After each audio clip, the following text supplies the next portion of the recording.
This must be a stela of the Isle's guardian spirit.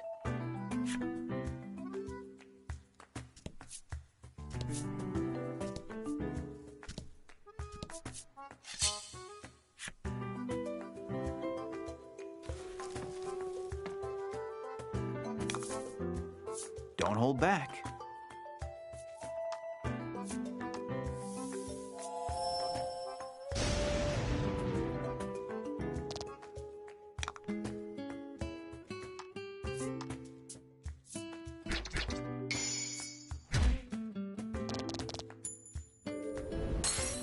Magnificent.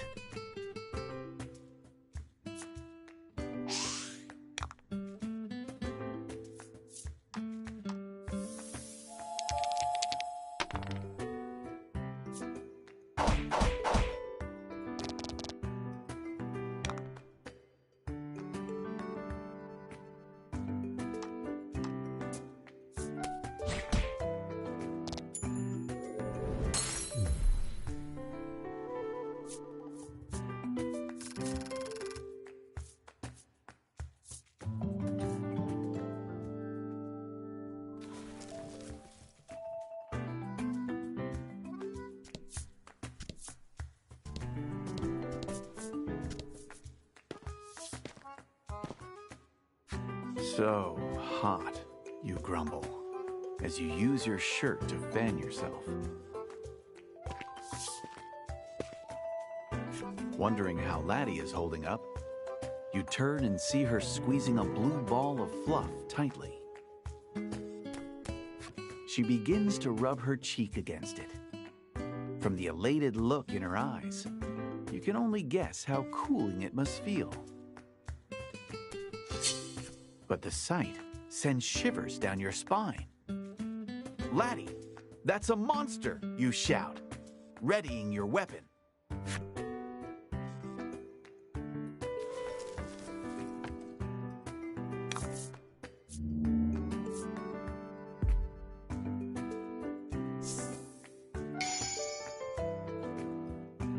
Don't hold back.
fight him off.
You spy a parcel on the roadside. As you pick it up, you are enveloped in a wonderful aroma. Inspecting the parcel, you read its intended destination was Coveton. You know not its contents, but will you complete its delivery?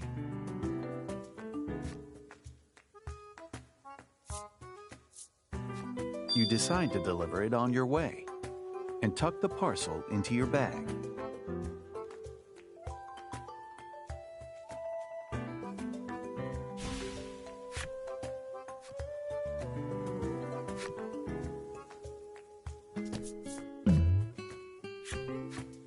A monster appears. Its nose is twitching as it sniffs the air, its gaze fixed on your bag. The aroma from the parcel you're carrying must have drawn it near. You'll have no choice but to fight it off.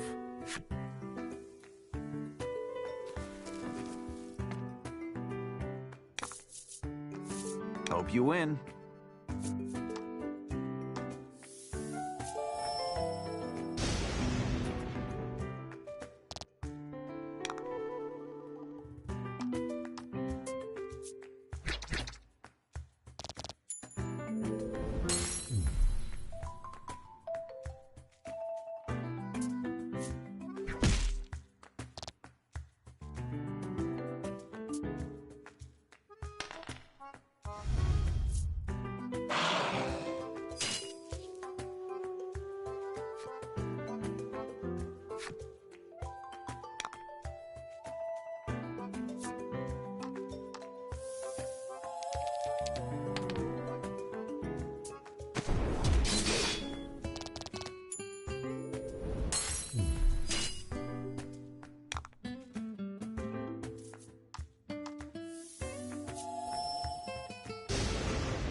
You should deliver the parcel to Coveton before it draws any other monsters.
The village floats in the center of a cove.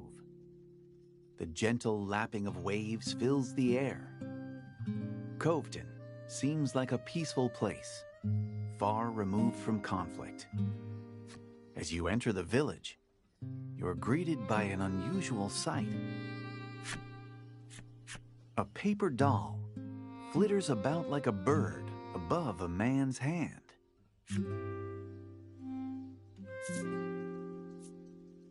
At your straightforward question, the man appears to be at a loss for words. Now, where could she be? He murmurs. Though the maiden isn't here now, you know for certain that one lives in the village.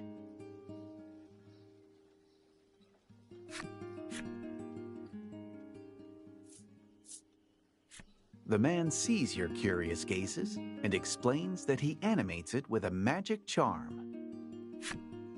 He claims that all the villagers use such spells to enrich their lives.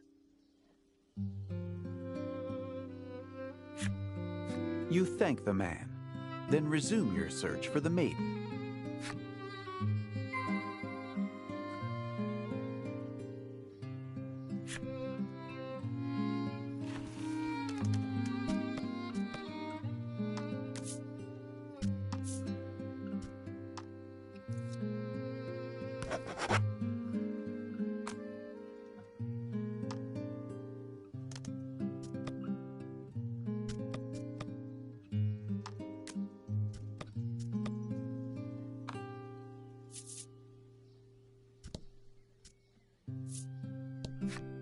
The village gets so lively when the maiden is here, the man mutters, his brow furrowed with worry.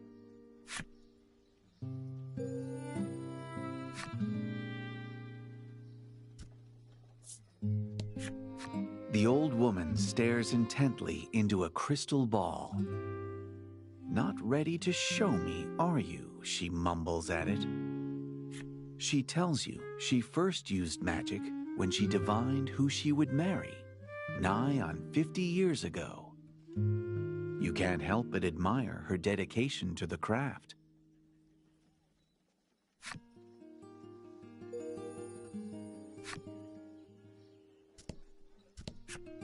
The entrance to the shrine is resplendent with seashells.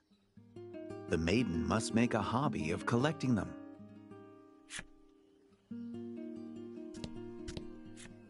The innkeeper's eyes light up in surprise and delight.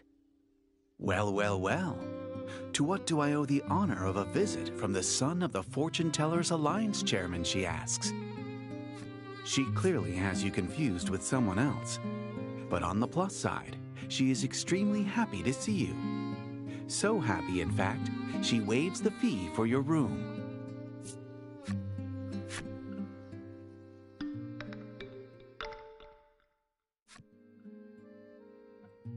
The party leaves the inn feeling rested.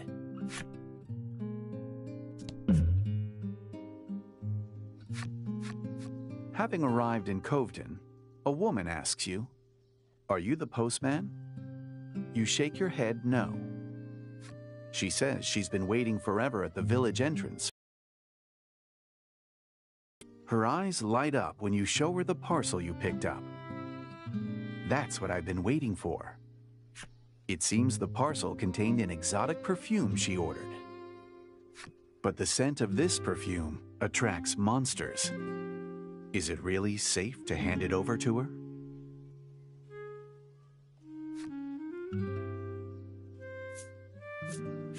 You hand her the parcel, explaining how dangerous this perfume is. But she is too overjoyed to notice your words. While dancing a jig in celebration of her long-awaited perfume, she hands you a gratuity for carrying it all this way.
The woman sighs. That maiden's gone gallivanting again today.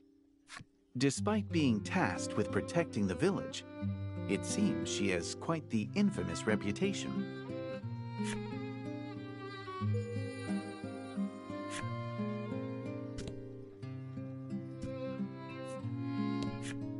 Face contorted in concentration, the young boy deftly folds a piece of paper into the shape of a bird.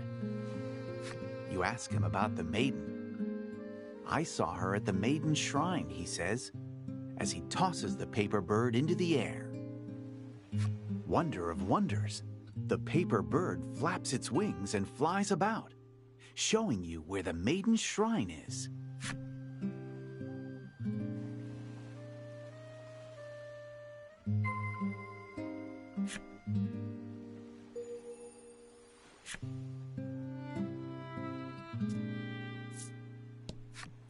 The man tells you the village may be renowned for its magic charms, but the tasty fish caught here aren't half bad either.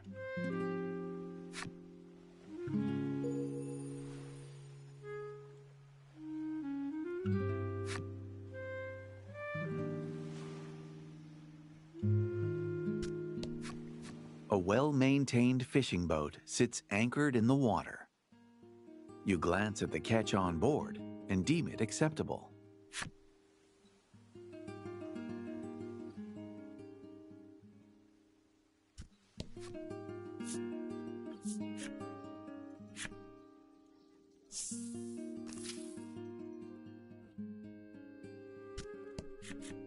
At the heart of the shrine, you see a young woman and man discussing something in earnest.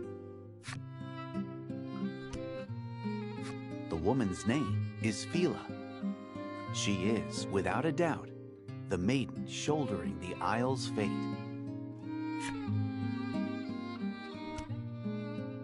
The man's name is Hyde. He is the maiden's wise attendant. Excuse me. I need to speak with the maiden, you say, interjecting yourself into their conversation.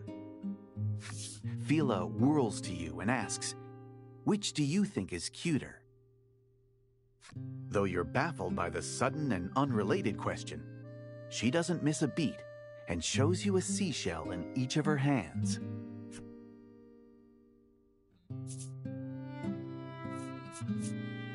Caught in the moment, you mumble an unexpected answer beneath your breath. You quickly realize your mistake and look around when... "Oh my," Fila remarks bashfully. Hyde simply gives a "huh" in response. Laddie looks off into the distance, her lips pursed as if whistling, though no sound comes out. Lack, annoyed for some reason, seems on the verge of rebuking you. Apparently, the maiden and her attendant had wagered on which shell was cuter. You had heard about the Azure Maiden from the villagers, but now you see for yourself that she's quite the free-spirited woman. You explain to them why you've come and ask if Fila will lend you her maiden's relic. Despite knowing the circumstances, Hyde tells you that things just aren't that simple.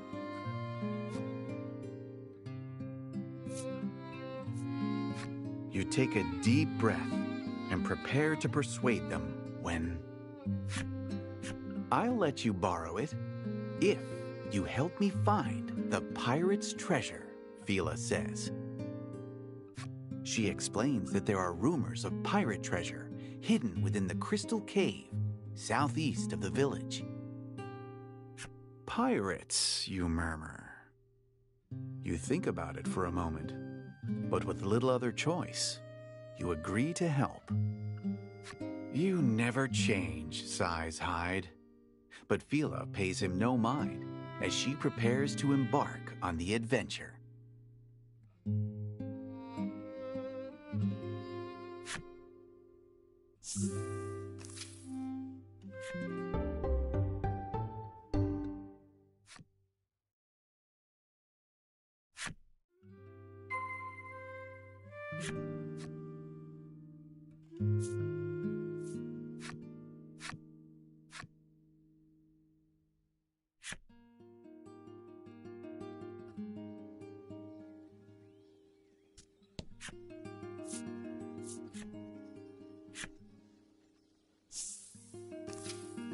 All right, things have taken a very lively turn, haven't they?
The Crystal Cave teems with the stones that give it its name.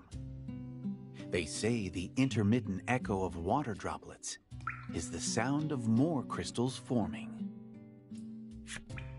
Your party and Fila have become fast friends on the road to the cave. Though Laddie seems somewhat nervous to finally have a female friend her age, she looks happy nonetheless.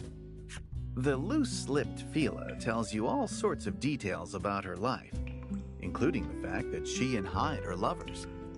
Hyde seems on edge about her blasé divulgences.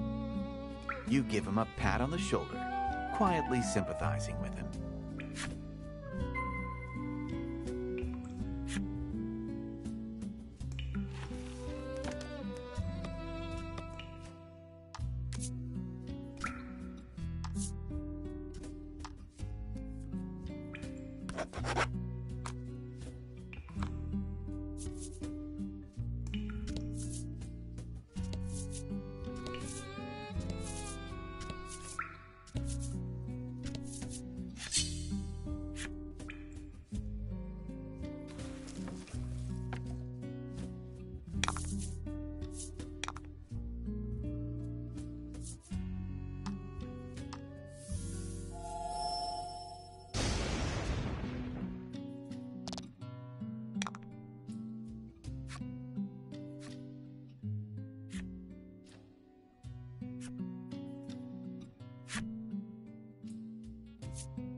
Two fight as one.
You come across a large boulder.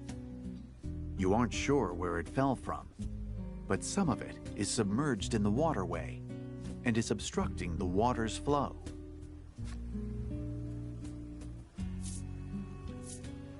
After taking a long look at the boulder, you decide to leave the area.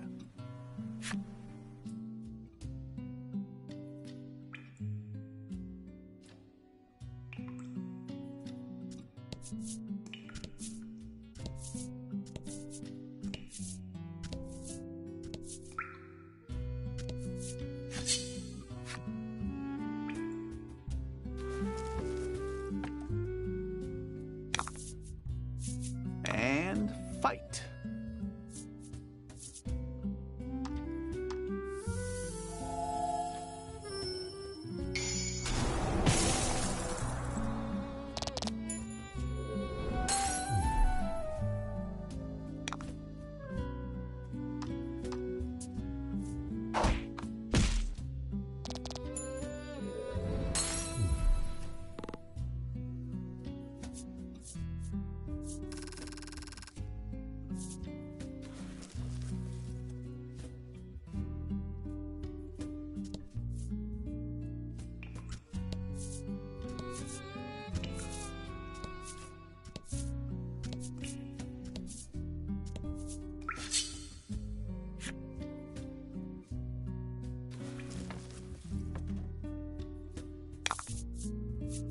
Hope you win.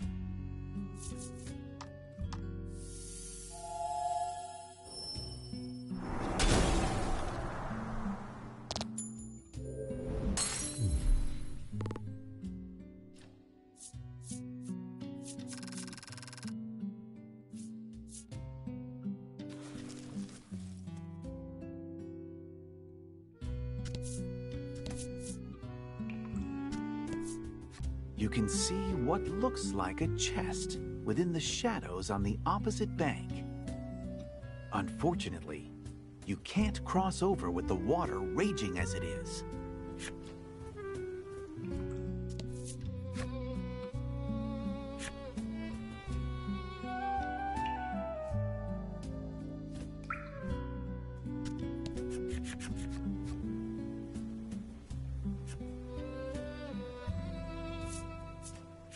The 5 of you rally together, then push, and...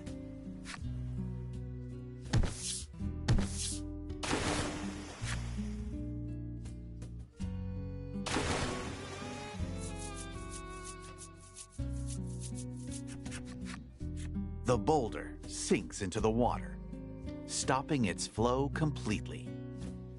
It looks like you have a new path to tread now. Fila hugs Hyde in her excitement. He blushes in embarrassment and reminds her that others are watching. At their public display of affection, Laddie covers her face with her hands, but peeks at them through her fingers.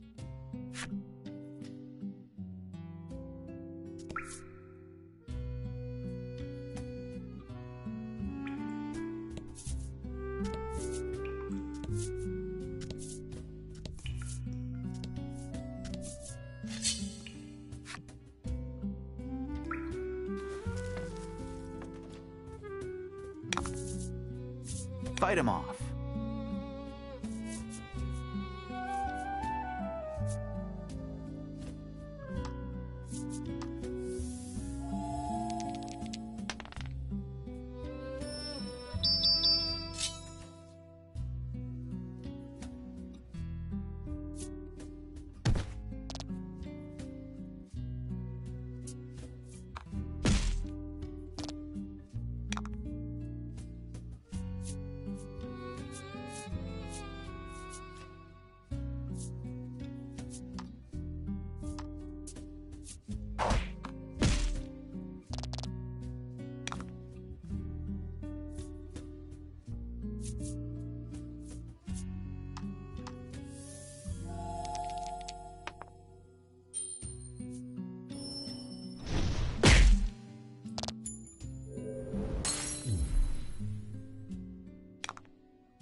And fight.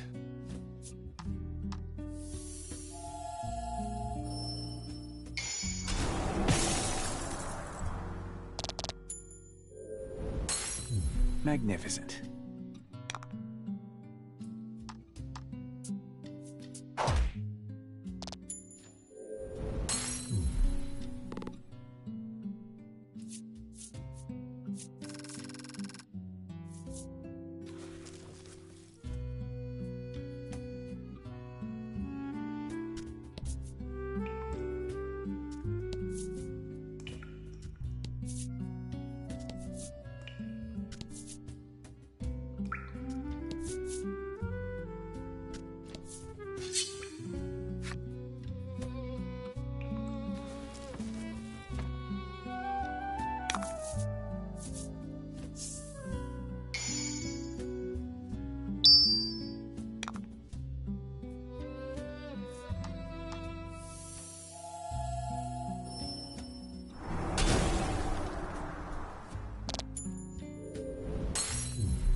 And fight.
You discover a chest in the cavern depths.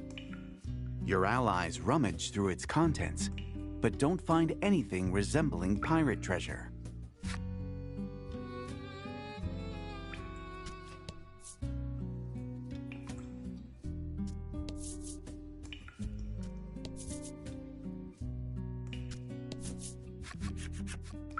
Just as you're about to open the chest, Fila interjects. I didn't tell you, but they say the treasure is protected by the pirate's ghost, she admits with a tremble in her voice. Laddie's face goes pale, and she squeezes Lack in her arms. The poor thing looks like it's in pain. I'm just kidding, Fila says cheerfully.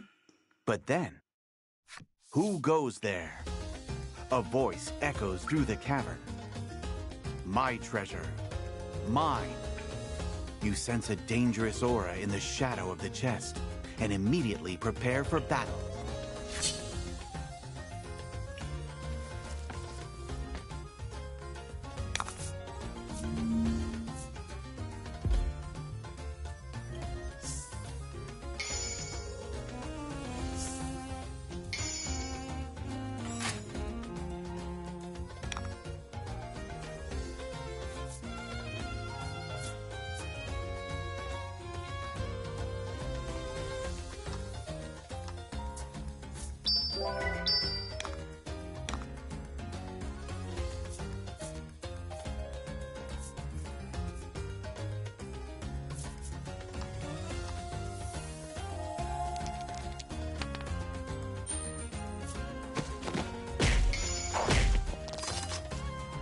Excellent.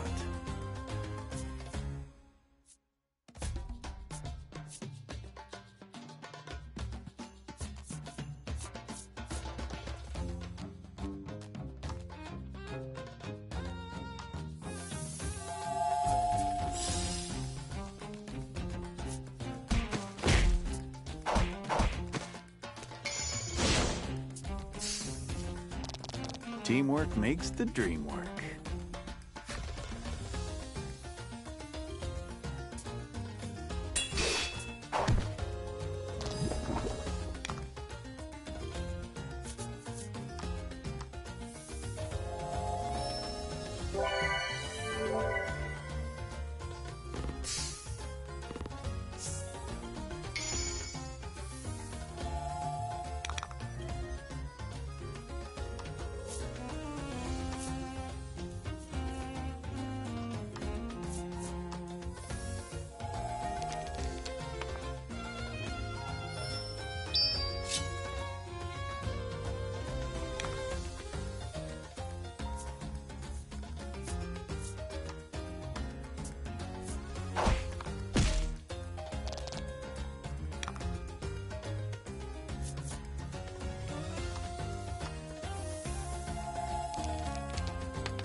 Magnificent.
After the battle, you finally reach what looks to be pirate treasure.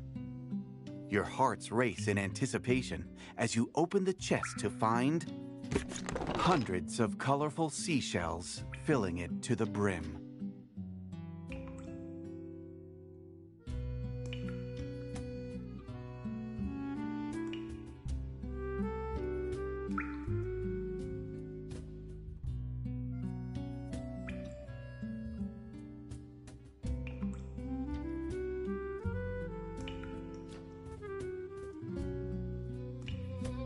The room falls quiet as everyone stares at the chest with abject dejection, realizing the stories were no more than rumor.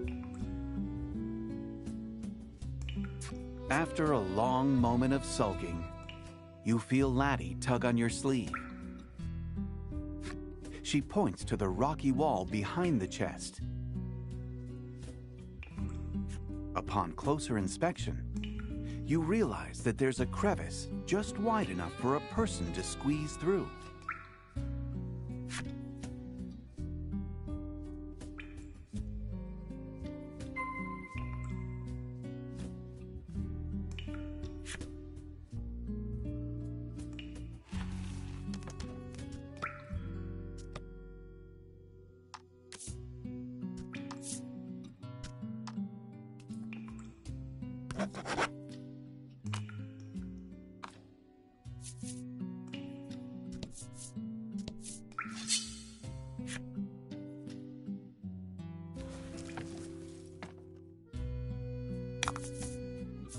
Fight him off.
A droplet of water falls.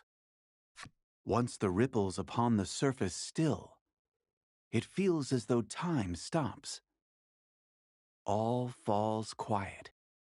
A beautiful underground lake, its waters glimmering like crystal, stretches out before you in the cave's depths. Your collective breaths are taken away as you gaze upon the dazzling sight. The lake's light reflects in Fila's eyes, and she gently takes Hyde's hand in hers. "I'm so happy we can see this together," she whispers. Though you had come to the cave in search of treasure, you found something far more precious. You return to Coveton, basking in the afterglow of such a marvelous discovery.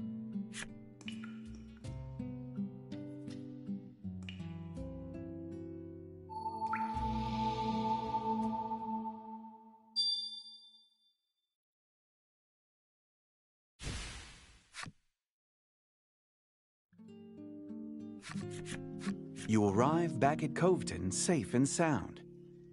Ta-da, Fila says suddenly, pulling a crystal out of her pocket. Apparently, she took it from the cave so that Hyde could make them matching couples charms. With a sigh, her attendant agrees and says he will need to borrow the proper tools from the accessory shop.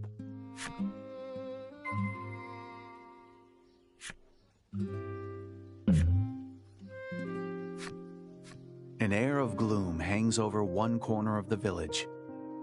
It would seem someone has died.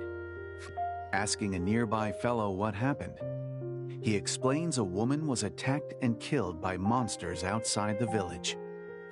Talk is, The woman was wearing perfume from a foreign land that drew the monsters to her.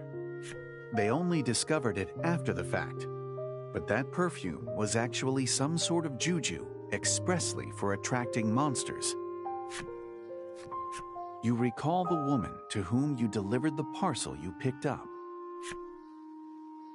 I should have better warned her, you think regrettably. Laddie gently places a hand to your back. You say a prayer for the woman's repose and quietly take your leave.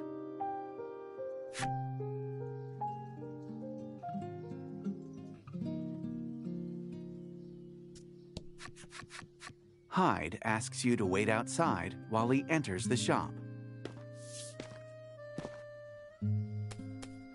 Fila strikes up a conversation with Laddie while awaiting the other's return. The endless stream of words makes you wonder when the maiden has time to breathe. All Fila seems to talk about is Hyde. Nevertheless, she seems to have found an eager listener in Laddie, who nods with an elated smile.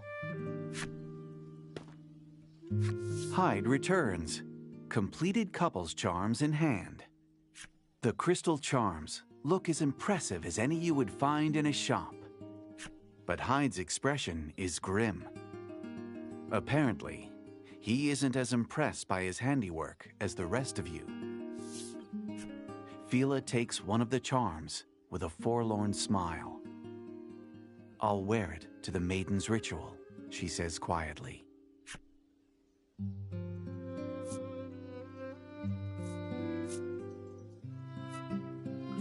Hearing the carefree woman speak of the goal of your journey, you can't help but ask for more information. Fila explains that she'll be conducting the maiden's ritual soon. You wonder if it's all right for them to be gallivanting around like this, considering how important the ritual is to protecting the island. As promised, I'll let you borrow the relic, Fila says, changing the subject. But it's far too important for me to just hand it over to you. So, we're coming with, she smiles. Though it's obvious she's just looking to have some fun, you have no choice but to accept the new term. With the maiden's relic finally secured, you and your unexpected new allies make for the spire.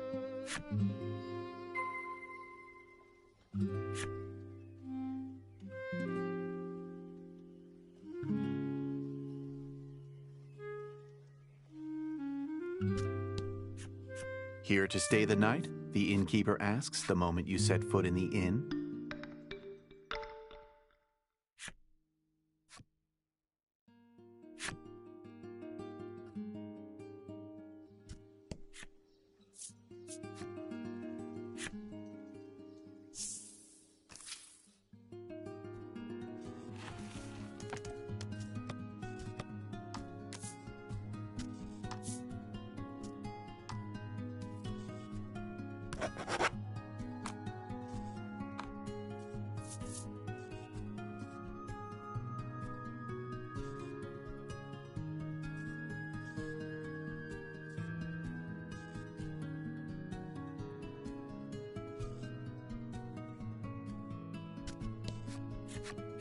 Fila exclaims in excitement as she lays her eyes upon your vessel. How adorable! You grin, knowing full well that it is, and prepare for departure.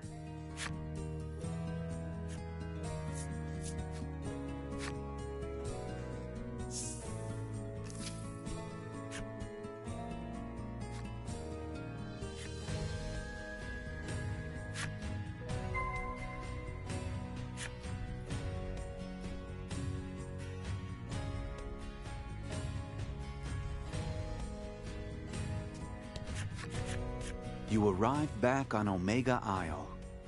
It's just as you left it, quiet and still, as if awaiting its inevitable destruction. How gloomy, Fila remarks. But her softly spoken words are swept away by the sea breeze.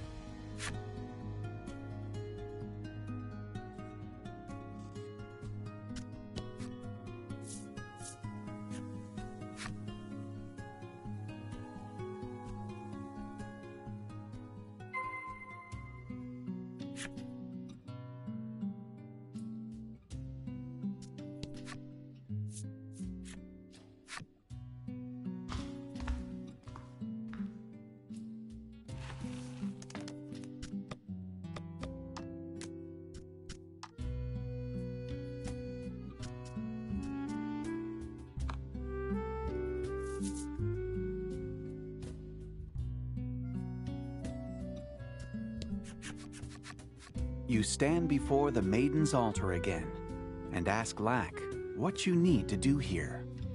Lack explains that Laddie couldn't become a maiden because of a problem in her heart.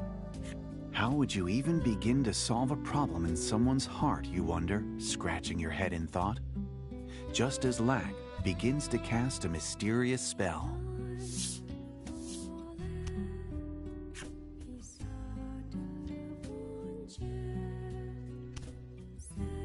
As if responding to the spell, the altar begins to glow.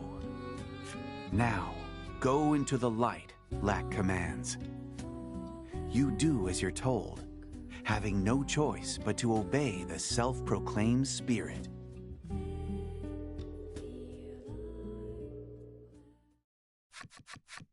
When you come to, you realize that you must have fainted after being swallowed by the light. You gradually get your bearings, and your field of vision clears. You're in the spirit spire, or at least you're supposed to be. Something about it strikes you as strange. What happened, you ask Lack. Go outside and you'll see, it replies.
Once outside, you find yourselves in the heart's domain, the birthplace of human emotions. But is it light or darkness at its core? You stand in awe of the world before you.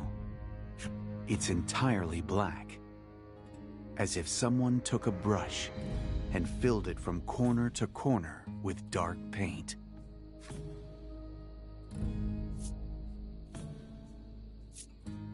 This is Laddie's heart's domain, Lack says. Lack explains that it's a dream world created by her feelings. You can't believe that this is what's inside Laddie. Sweet, kind Laddie, who wears her heart on her sleeve. Laddie's gaze falls to the floor, perhaps in shock at seeing what's inside of her. Lack points south of the spire. Whatever is eating away at her heart is in that village, it says. Since Lack seems to know the lay of the land, you decide that following its advice is for the best.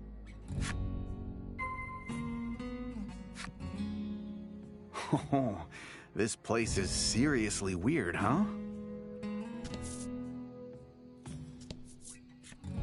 A stela carved in the spirit's image. What's it doing here?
A shadow suddenly appears. It gazes at you with eerie yellow eyes and is cloaked in a hostile aura. You have no choice but to fight.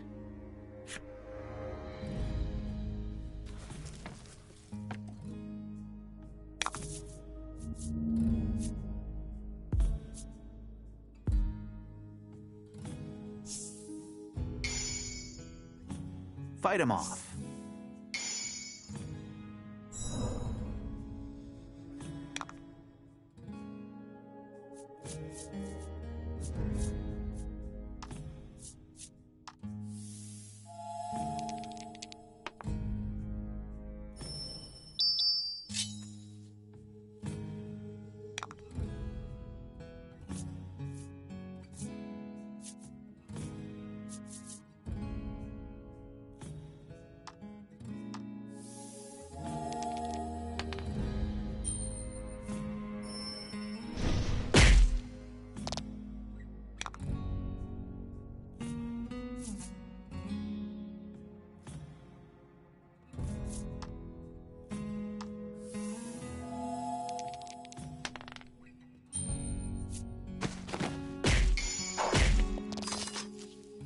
Magnificent.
Teamwork makes the dream work.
The shadow vanishes.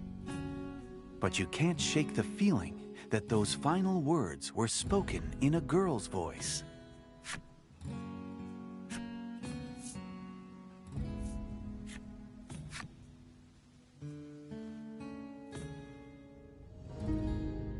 Anxietown is shaped entirely by Laddie's woes.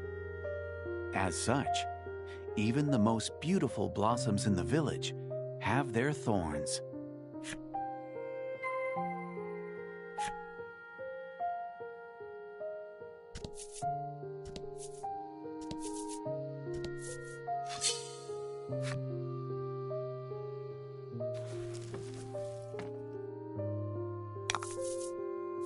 And fight.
Fight him off.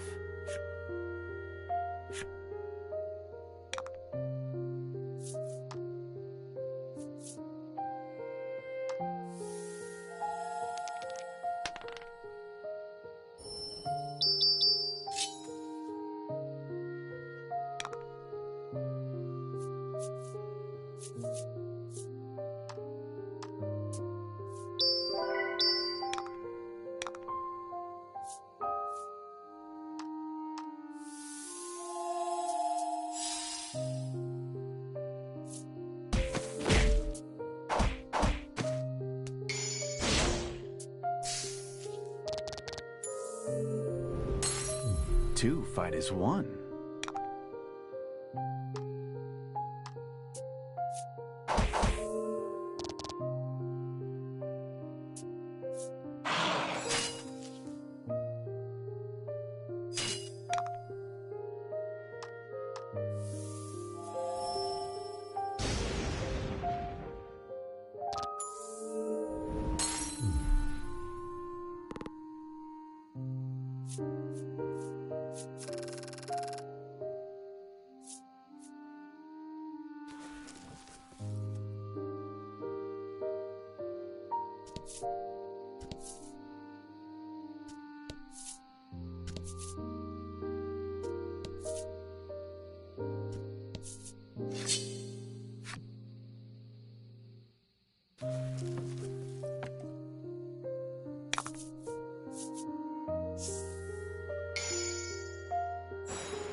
Show 'em what you got.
The woman sighs deeply.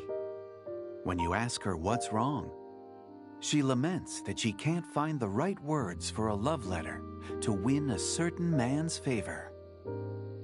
How can I explain my feelings for him? She ponders aloud.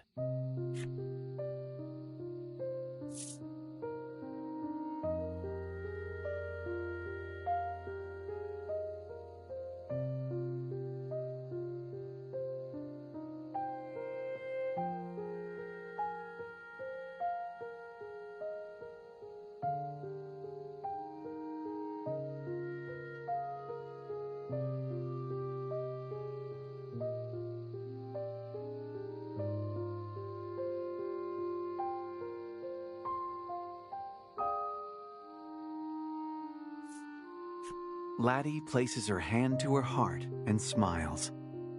It looks like she approves of your choice of words. However, the woman asks, "What's sunshine?" Apparently, they don't have that here.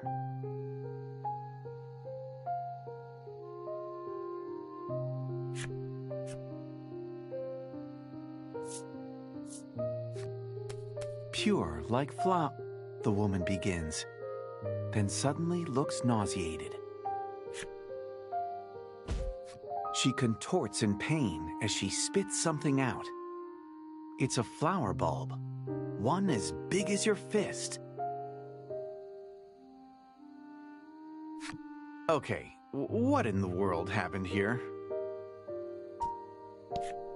The woman writhes in agony as she continues to vomit out flower bulbs.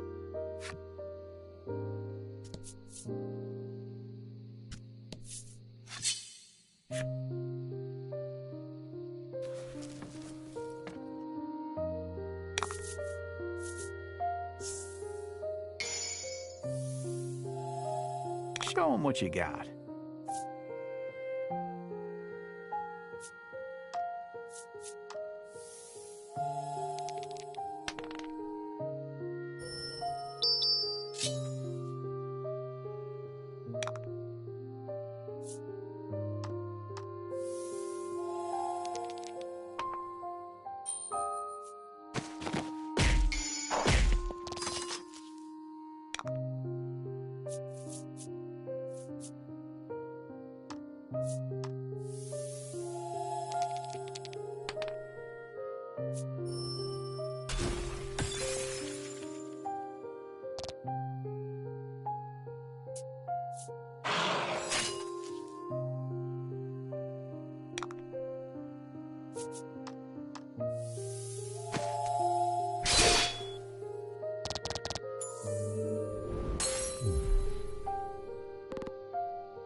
Fortune favors the bold.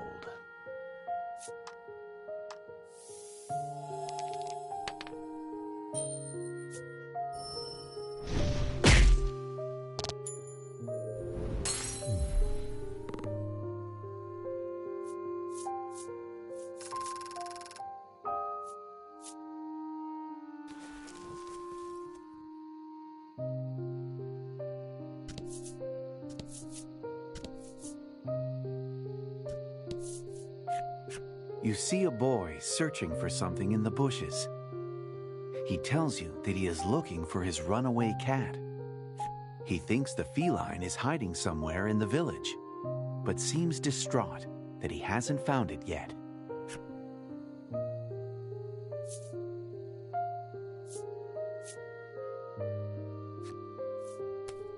Near a flower bed, he repeats, then suddenly bursts into tears. As the boy cries, you realize that what pours down his cheeks aren't tears, but what appear to be flower seeds.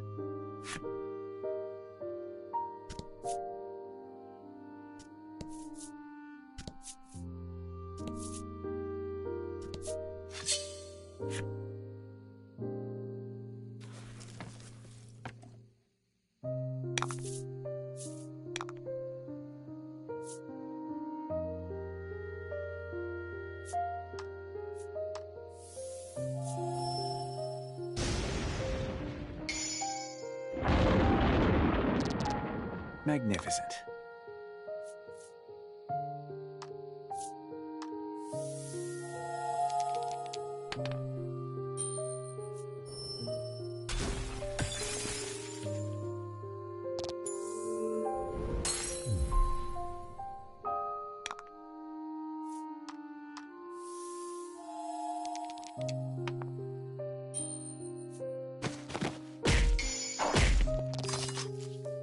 Fortune favors the bold.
Fortune favors the bold.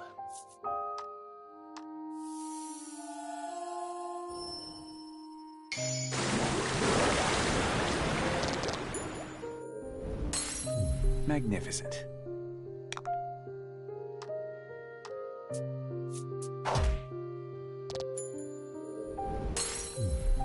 Good work.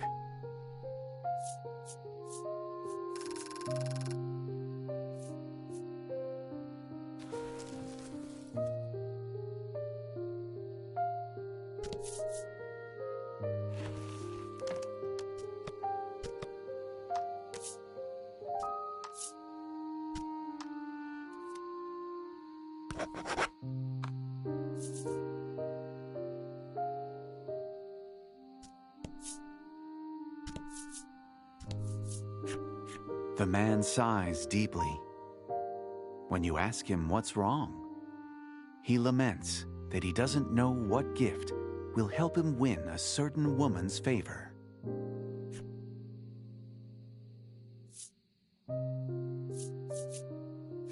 Hyde would know all about words like that, Philo remarks. The man immediately presses Hyde for advice. It's a rare sight to see the attendant get so flustered.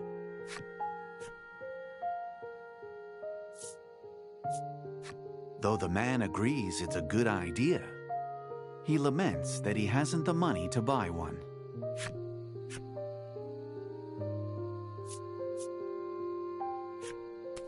For some reason, the man's expression immediately contorts into one of fear. Suddenly, the man lets out a pained scream and collapses. You see blood-red petals stuffed into his mouth. Something seems amiss with the village. You had best prepare yourself, for anything could happen in this mysterious realm. After speaking with the villagers, you realize they all live in fear of flowers. Perhaps there's something about the flower beds you're missing.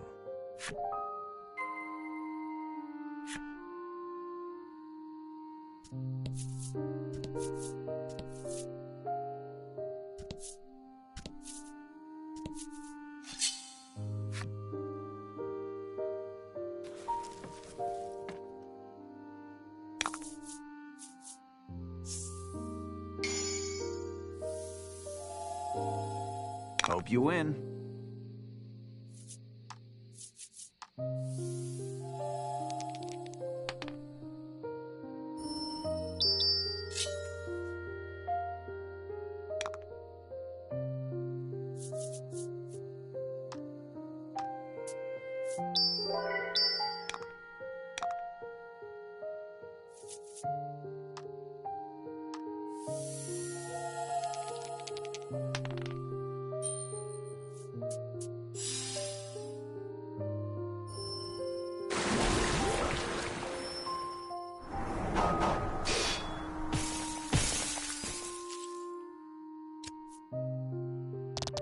Teamwork makes the dream work.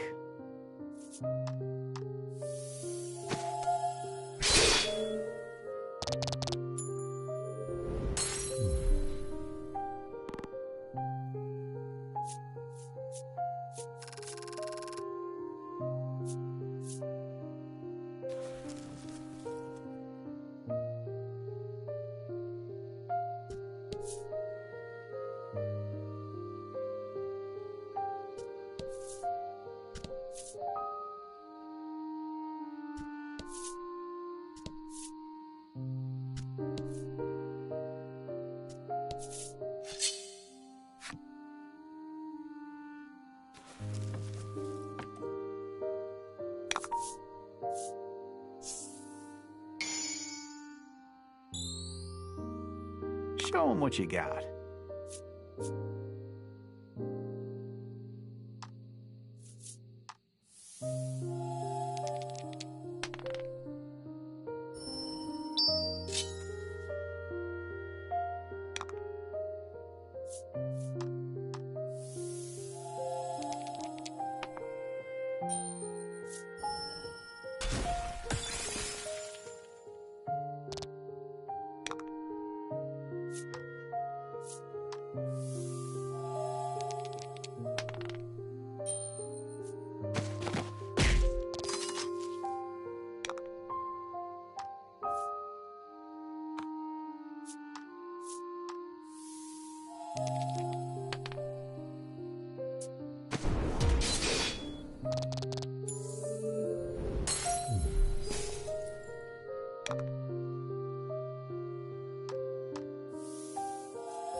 Fortune favors the bold.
Beautiful flowers are in full bloom, though they seem no different than ordinary blossoms to you.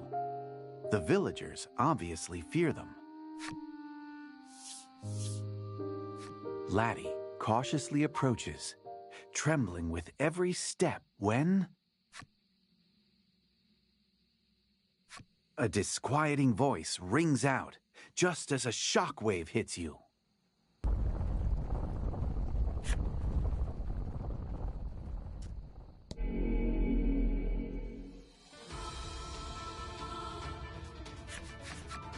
That's a heart scar, Lack shouts. No doubt referring to the ominous light suddenly surrounding the flower beds. It appears to be what's eating away at this world. We have to close it, Fila says. You couldn't agree more, and reach out to touch the scar.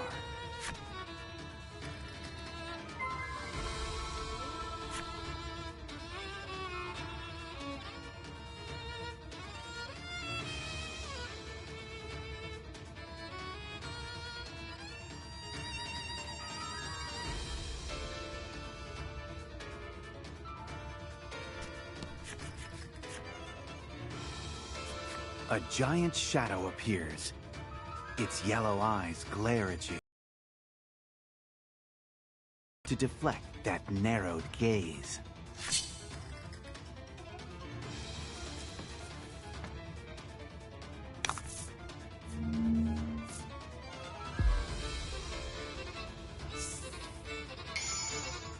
Fight him off.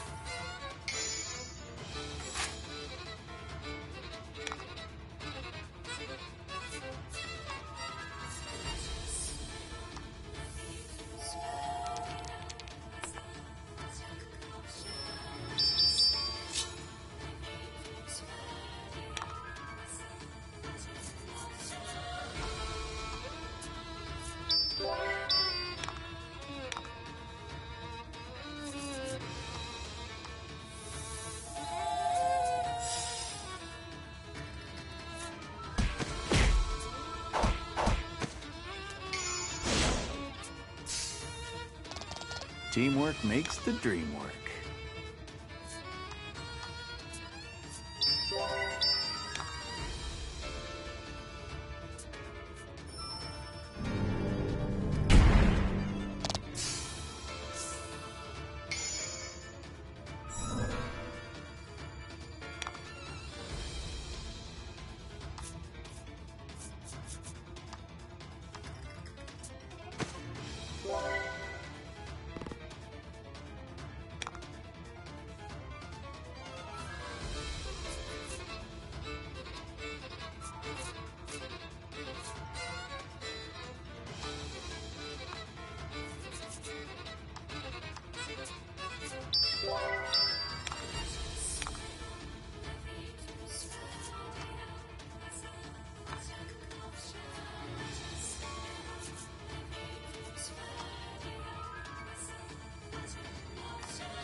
Excellent.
Within the shadow's final words, you sense something.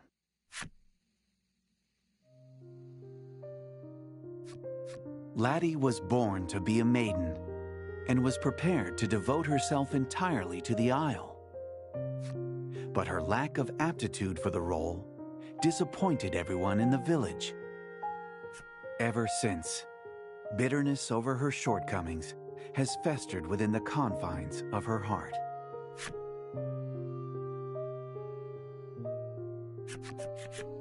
The shadow vanishes, and you decide to try and heal the heart scar.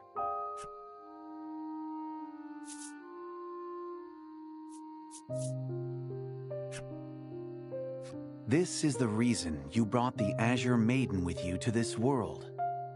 The relic must be the key. Lack nods, and Fila holds the Maiden's relic up to the heart scar.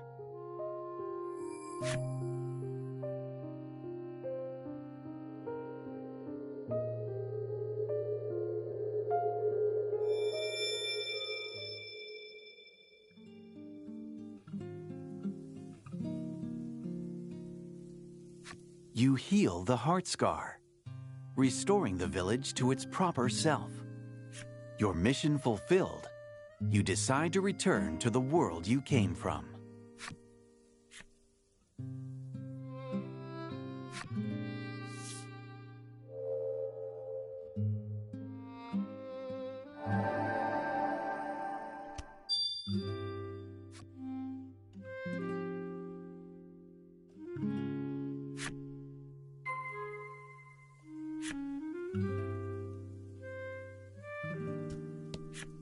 The man is snapping up every last red flower petal he can find.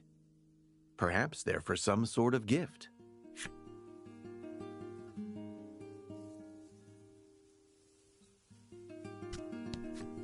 You take notice of a boy waving some flowers around in quick, jittery motions. It looks like he's trying to lure out a cat.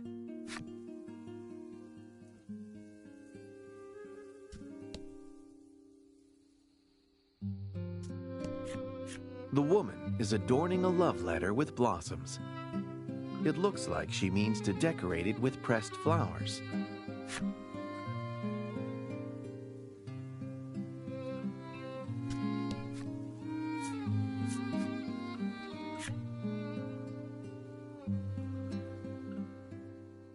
You see other areas painted black in the distance and wonder if there may yet be other heart scars. Lack says that you'll need permission from Laddie to explore those places. Laddie looks puzzled. Apparently, not even she knows what's going on inside her heart.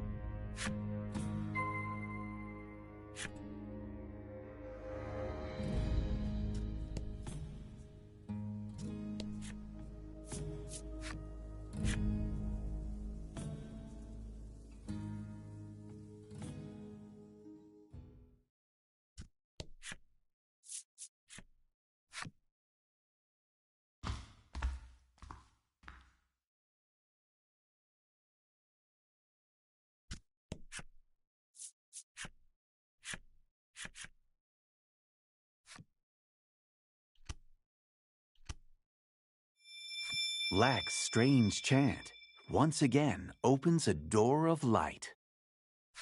It seems this altar is the bridge connecting the real world and the heart's domain.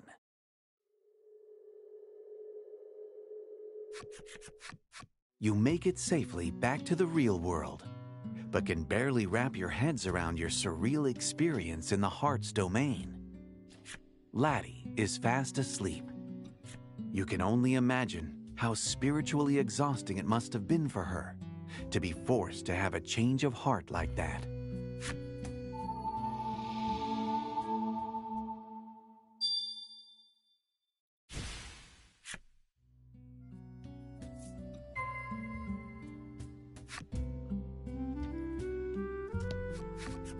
What an adventure, Fila exclaims, apparently thrilled to have had such a strange experience before the ritual. You thank the Azure Maiden for letting you borrow her precious relic. While doing so, you realize that Laddie will also have to do the ritual someday if she becomes a maiden. You ask Fila if it would be possible for you to attend the maiden's ritual.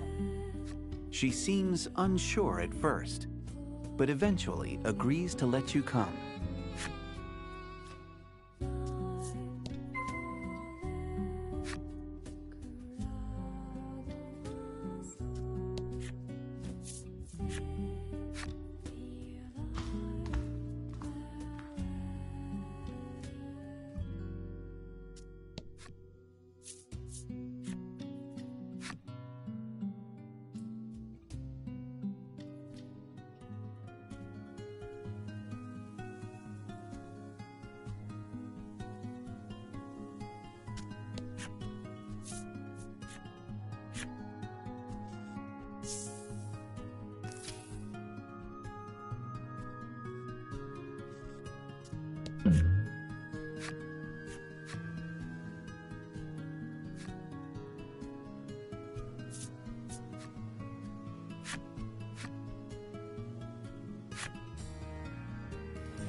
I'm back, Fila exclaims cheerfully to the unsurprised gazes of her fellow villagers. They seem well accustomed to her gallivanting off on some adventure or another. Hyde suggests that you get some rest before the ritual, so you head to the inn.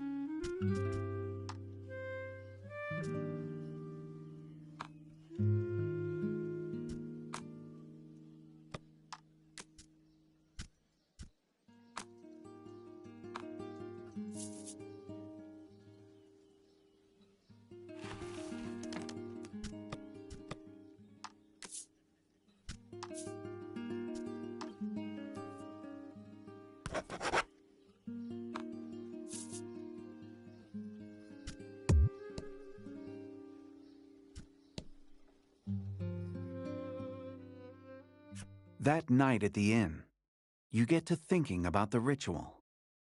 It's a right to protect the island, one passed down through generations of maidens. If Laddie becomes one, she'll have to do the same. Laddie, paying you no mind, gobbles down her food, occasionally choking on bread. Well, sweet dreams.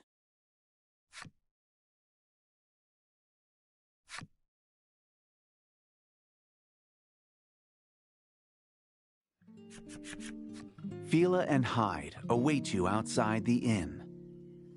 They tell you that in order to conduct the ritual, they have to visit the altar where the spirit is enshrined. To do so, you must go off the southern shore of the island.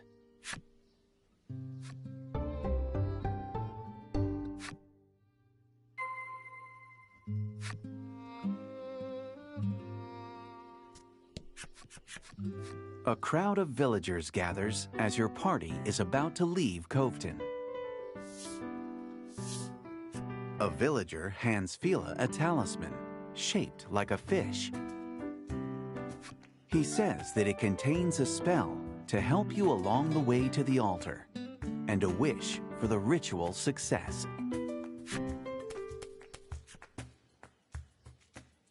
The villagers shower Fila with warm words of encouragement. It appears the free-spirited maiden's smile has uplifted the villagers' hearts. "Thank you for always watching over me," she says, with the same bright smile as always. Alright, I'm breaking the no commentary here for a minute just to call this. This is just Yuna's journey in Final Fantasy X, isn't it?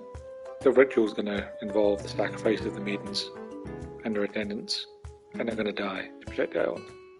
That has to be what it is, right? It has to be.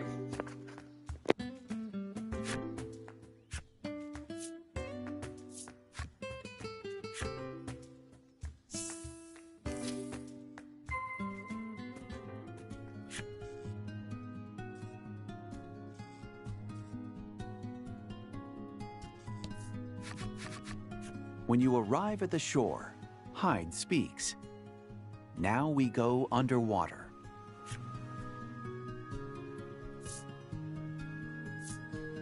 Hyde explains that the talisman the townspeople gave them contains magic that allows you to breathe underwater.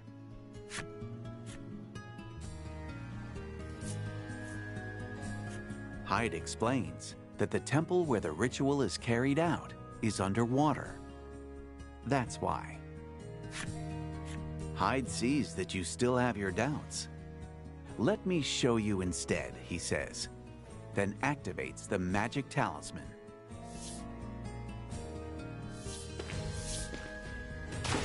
"Come on, follow me," Fila exclaims cheerfully. She and Hyde both dive underwater without a moment's hesitation. Laddie looks at the water apprehensively, and you can see her pondering her ability to swim.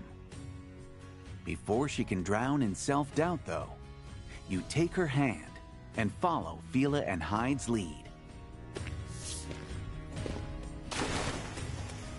"Stop, we'll drown," Lack shouts, but you pay it no mind.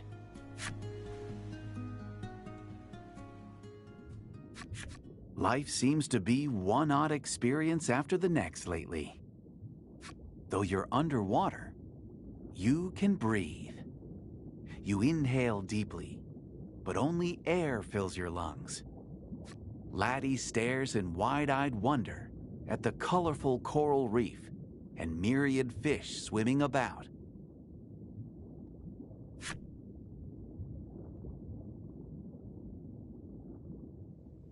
You find the seabed temple resting quietly at the bottom of the ocean.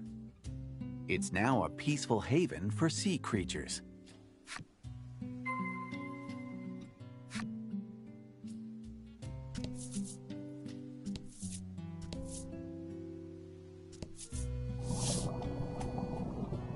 From the window, you can see the few rays of sunlight that reach the sea floor, undulating in the current. Despite being submerged, the temple is filled with air. You can't help but wonder if this is the power of the spirit at work. In her ever-cheerful way, Fila explains that this is where Azure Maidens undertake the ocean trials. "Let's get going," she exclaims. Hyde watches as she leads the way, concern apparent in his eyes.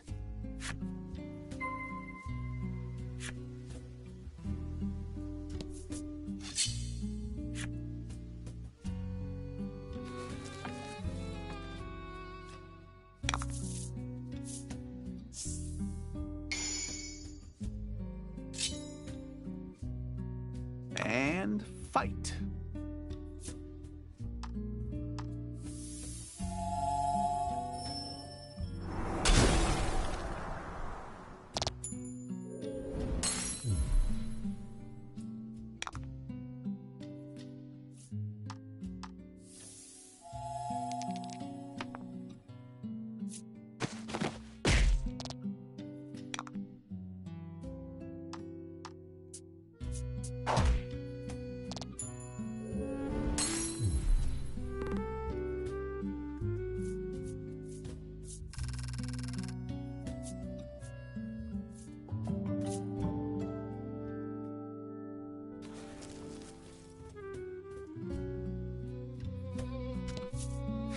A fish is carved into the stela.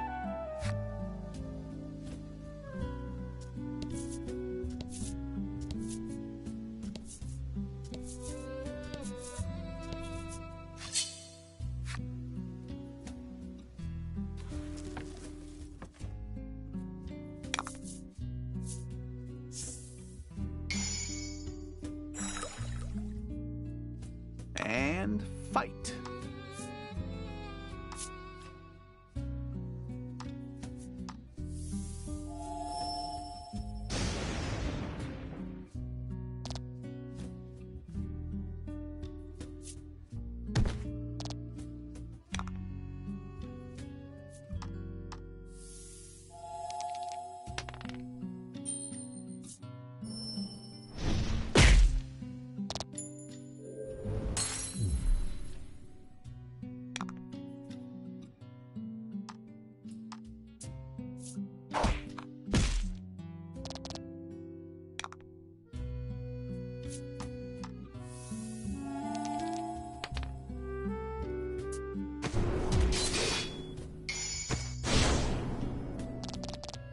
Fortune favors the bold.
Fight him off.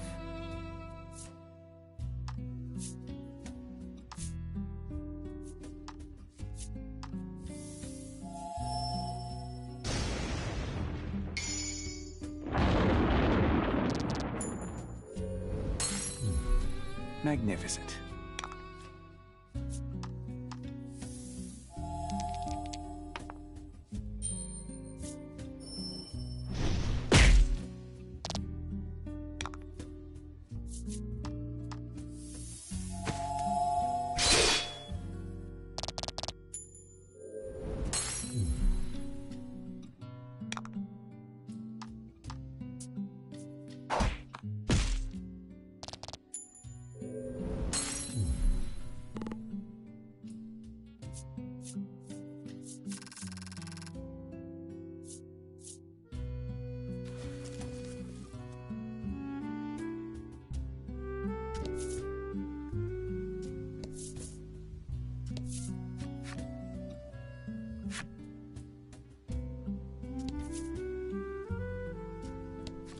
A temple is carved into the stela.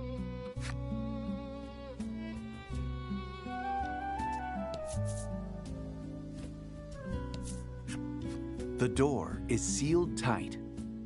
The image of a crystal is carved into it. On further inspection, you see words inscribed as well, but they're faint. You can make out the words, "Touch the stela." This must be the trial, Fila murmurs.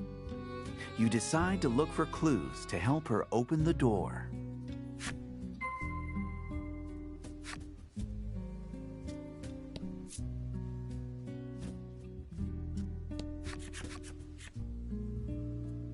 Maybe I have to do it because it's my trial, Fila says, reaching out toward the stela. Fila gently touches the stela, and it releases a faint light. But the area remains silent. There is no indication that the door has opened. Let me try again, Fila says, touching the stela once more. This time, the light dissipates. She then panics and replaces her hand on the stela, causing the light to return. It appears the stela can be illuminated and darkened by the Azure Maiden's hand.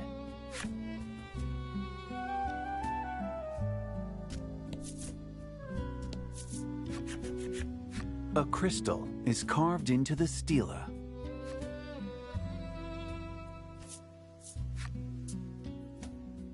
The light dissipates, along with the light of the other stela. It appears you've made a mistake. The image of a crystal and the words, "Touch the stela," are carved into the door.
You did great.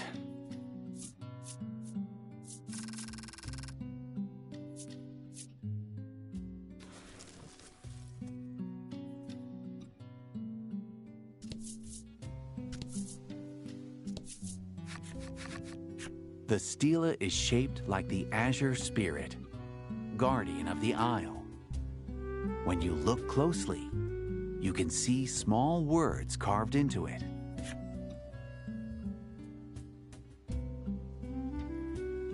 Hyde contemplates the words for a moment, then speaks. We should try touching the stela with the same image as the door.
You decide that this isn't the stela you're looking for, and try to find another.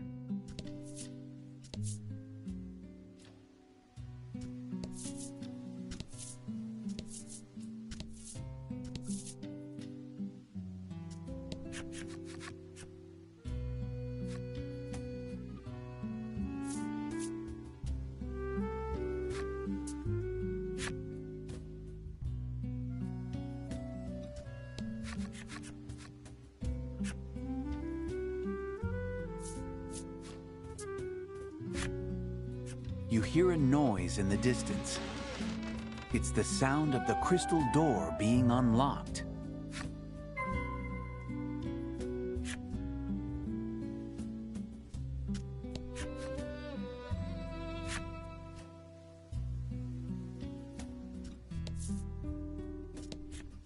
Past the crystal door is yet another door. On this one is a carving of a temple.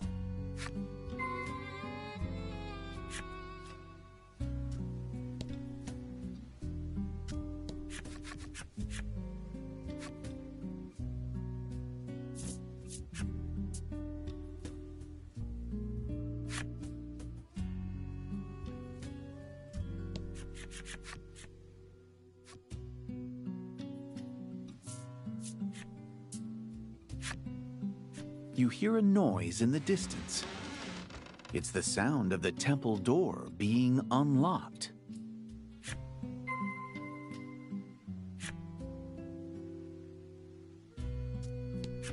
Touching the stela seems to elicit no reaction at all.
There's a map carved into the door.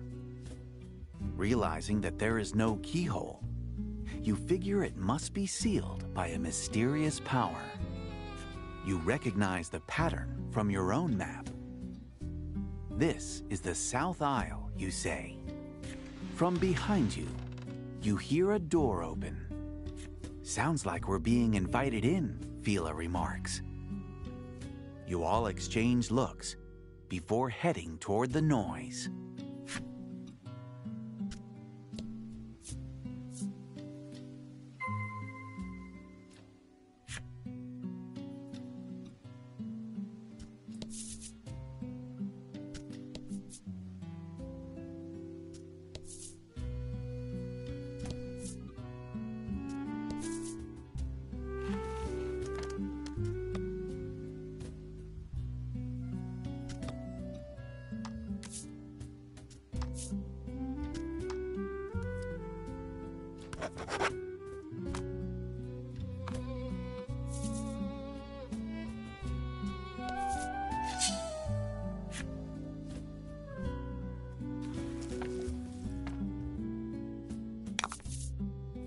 And fight.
Fila gently touches the stela, and it releases a faint light.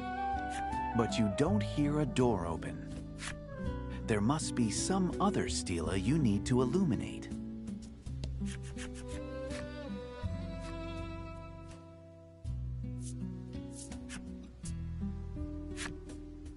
When you do, you hear a distant sound. There's no doubt the door with the map carving has opened.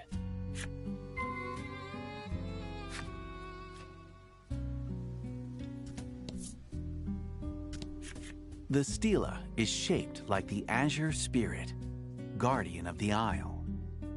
You can see the following words carved into it.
A moon is carved on the west side of the aisle.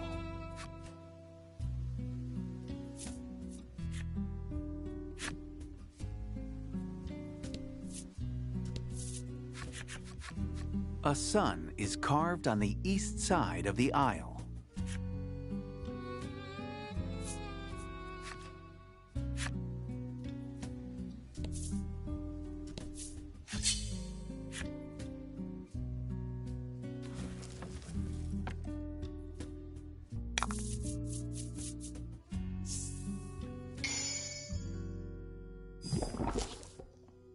Hope you win.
A lighthouse is carved in the center of the aisle.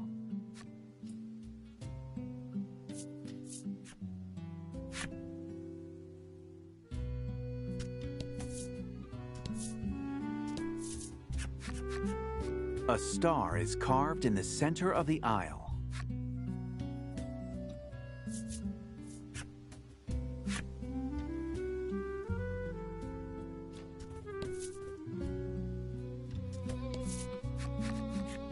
A boat is carved in the center of the aisle.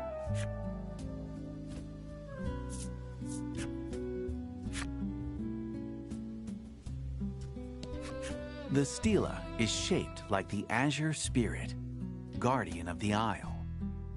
You can see the following words carved into it.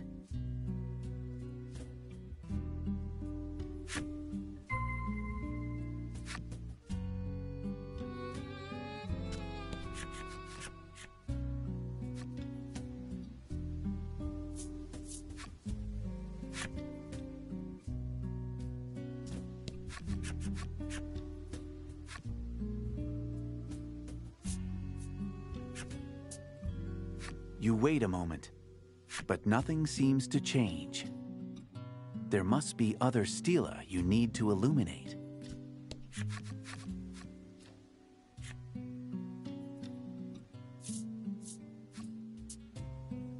You illuminate 2 stela, but the path remains closed. There must be other stela you need to illuminate.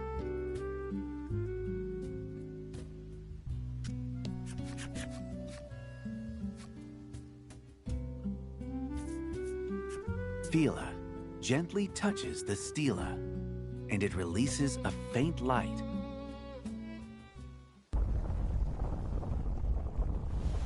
You can hear something crumbling. Then suddenly, seawater begins rushing into the room. As if the water isn't bad enough, a gigantic and terrifying snake-like figure comes with it. The water threatens to knock you off balance. But you steady yourselves and prepare for battle.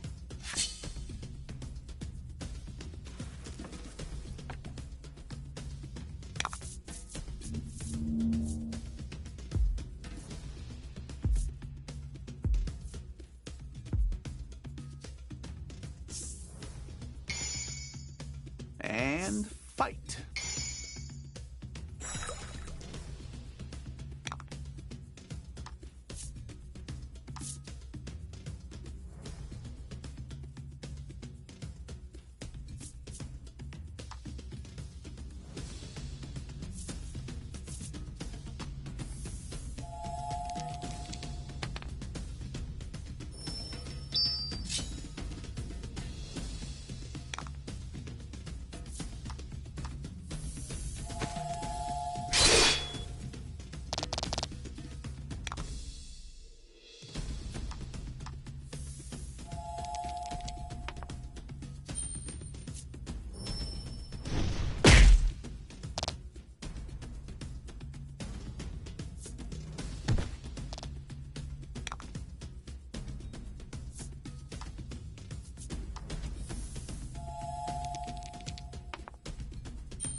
Excellent.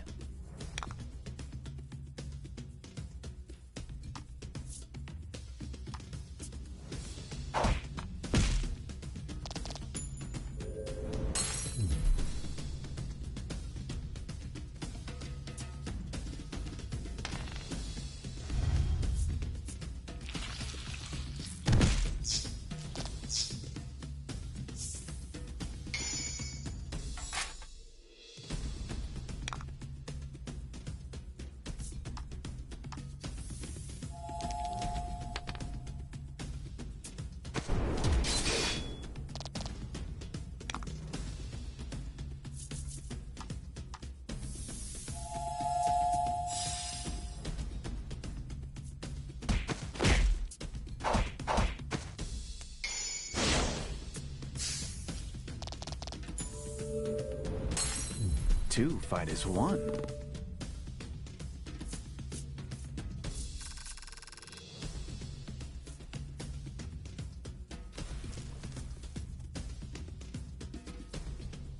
Once the battle ends, the rushing waters calm. The trial in this room seems to be over. You might be able to find the path onward now.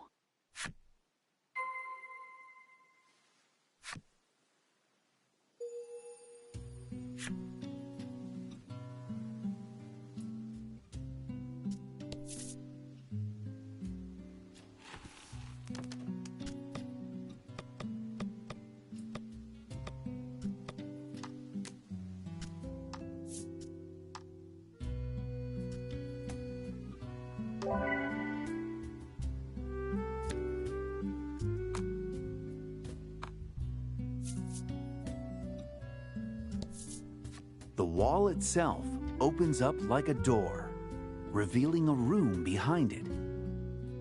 You wonder if this is where the water and monster from earlier were hiding.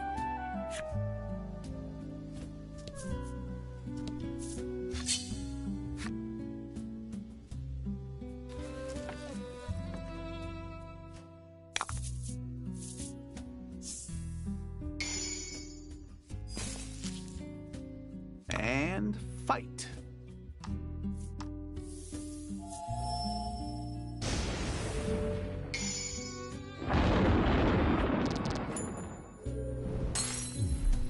Magnificent.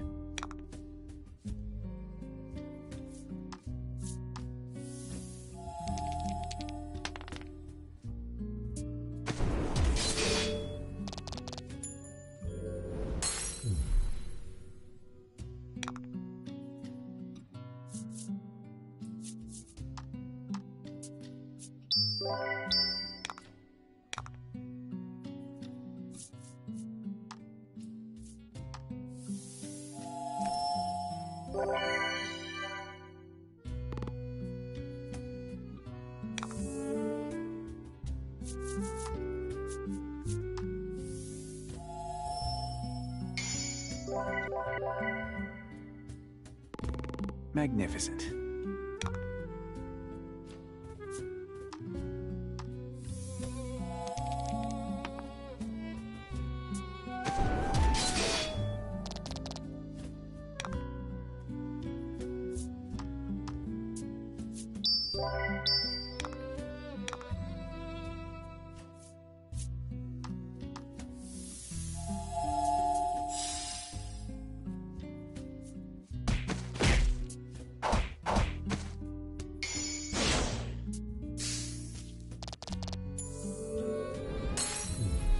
Teamwork makes the dream work.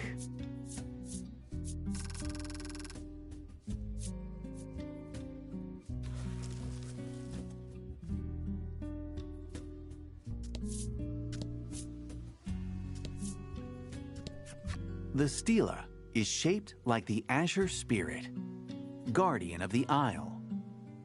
There are no words carved in it. The stela is shaped like the Azure Spirit, guardian of the Isle. This one doesn't seem to be booby-trapped. This door has been passed through for the ocean trials many a time. There are no words carved into it. You hear a mysterious voice echoing in your head. And then the door opens, as if inviting the maiden in.